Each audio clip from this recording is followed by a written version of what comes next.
कधी तुम्ही पौर्णिमेचा चंद्र पाहिलाय आणि विचार केलाय का? तो किती शांत दिसतो पण किती तेजस्वी असतो. रात्रभर एकटाच असतो तरी संपूर्ण आकाश उजळून टाकतो. आपलं आयुष्यही असंच असतं ना. सुरुवातीला थोडं अंधारलेलं, गोंधळलेलं, पण हळूहळू प्रयत्न करत राहिलो, स्वतःवर विश्वास ठेवला की आपलंही तेज दिसायला लागतं. आत्मनिर्भरता म्हणजे फक्त पैसा कमावणं नाही, ती म्हणजे स्वतःच्या निर्णयावर उभं राहणं.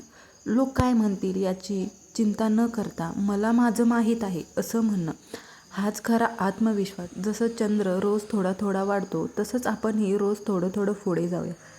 कधी ढग दाटतील, पण लक्षात ठेवा, चंद्र कधी नाहीसा होत नाही, तो पुन्हा झळकतो. तर चला आज स्वतःला एक वचन देऊ, मी माझं तेज हरवू देणार नाही. कारण जेव्हा मन उजळतं तेव्हा जीवनाची पौर्णिमा होते.